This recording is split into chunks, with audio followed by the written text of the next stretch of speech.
You walk into a room in 1961. A machine the size of a refrigerator sits at the front, humming. A man leans toward it and says one word, just one. The machine thinks. 10 seconds, 30, a full minute. Then, in a flat, mechanical voice, it says the word back. The room breaks into applause. This was the best anyone on Earth could do. And somewhere between that room and the phone in your pocket, someone finally cracked it. Your first guess is probably that this was a hardware problem. Faster chips, better microphones, and the rest would follow. Computers got thousands of times faster in those 60 years, and for most of that time, the machine still could not understand a normal sentence. Nobody could agree on how a machine should even think about language in the first place. That fight is the actual story. To see how far back this goes, rewind to 1877 and a man named Thomas Edison. Edison already had one invention that recorded sound. Now he wanted a bigger prize, a machine that could take dictation all on its own. Record a voice onto a wax cylinder and never need a human stenographer again. It was a bold claim for its era. Stenographers were skilled, well-paid professionals. A machine replacing a trained human was almost unthinkable. So Edison took his invention to demonstrate for the people who could fund it, members of Congress. He wound the crank, he spoke into it, and for a moment, it worked. Then, partway through, the recording garbled, then died mid-sentence. Congress did not fund it. The idea of a machine that could really listen went back on the shelf for a very long time. It stayed on that shelf for most of a century. Then, in 1961, IBM wheeled out a machine called the shoebox. This was the room you already saw, and the shoebox could understand exactly 16 words. Not 16,000, 16, mostly digits plus one word plus. Say a number out loud, then say plus, then another number, and the machine could add them and speak the answer. That was the entire trick, a machine that could do simple arithmetic if you spoke slowly and clearly, one digit at a time. And it needed a full minute of thinking for one single word.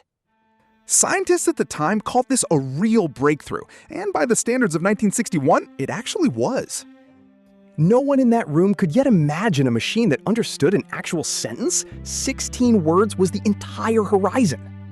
For years after that, the smartest people in the field tried the obvious approach. Teach the machine grammar, teach it meaning, teach it language the way a person learns it. Linguists wrote out rules for sentence structure. Engineers coded those rules directly into the machine, piece by piece, for years. It went nowhere. Real speech is full of slang, mumbling, half-finished sentences, and accents no rule book ever anticipated. The smartest linguists in the world had built a beautiful, precise system, and actual human speech kept breaking it. Then, in the 1970s, IBM brought in an outside expert to help. His name was Fred Jelinek. He was not a linguist. He was a statistician, and he did not think language had rules worth teaching a machine at all. Jelinek's approach was almost rude in its simplicity. Forget meaning, forget grammar entirely. Just calculate which sound is statistically likely to come next, given the sounds before it. No sentence structure, no dictionary of meaning, just raw, cold probability, over and over, thousands of times a second. His colleagues were furious. Some accused him of throwing out everything linguistics had spent decades building. He's remembered for a line that captures the fight, even if the exact wording has been retold many ways over the years. Every time he fired a linguist, the recognizer got better. The machine never understood a single word. It just got very, very good at guessing. And guessing, it turned out, was enough. By 1990, this math finally reached regular people in a product called Dragon Dictate. This was the moment, decades of lab research finally sitting on a desk in an ordinary home office. There was just one catch. You had to pause between every single word. Speak normally at a normal pace, and the whole thing collapsed into nonsense. Try dictating a whole email that way, one word at a time. Most people's patience ran out long before the email did. People bought it anyway, and most of them gave up within days, the box quietly shelved next to Edison's old machine, in spirit, if not in fact. The entire industry agreed on one thing. understanding continuous, natural speech at a normal talking pace was not physically possible. Not yet, maybe not ever. The math got harder, not easier once you remove the pauses. Without a gap, the machine could not even tell where one word ended and the next began. One woman disagreed. Her name was Janet Baker, and she ran the company behind Dragon. She bet the company on continuous speech recognition, no pauses required, years of research, an entire company's future riding on one wager. In 1997, they shipped it. You could finally just talk at a normal pace and watch the words appear.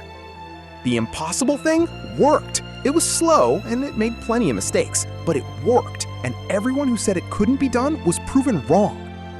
The real leap came in 2011 when Apple built Siri on top of decades of this math and trained it on an enormous pile of real recorded speech. Every one of those old ideas was still in there. Jelinek's probability, Baker's continuous speech, just running on hardware powerful enough to finally do it fast. For the first time, a mass consumer product understood you well enough that people kept using it past the first day. 90 years after that failed Congress demonstration, the machine could finally just listen.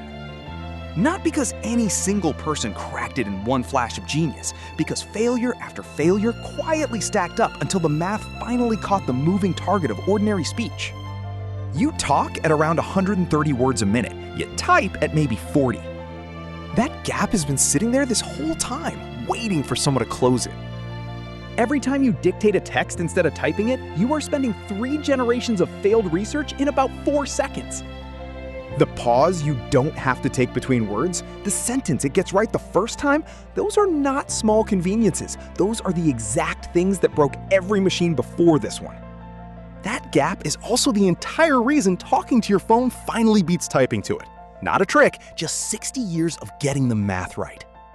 No one clapping in that 1961 room for a machine that took a full minute to repeat one word could have imagined what is in your pocket right now. It understands your whole sentence correctly before you have even finished saying it.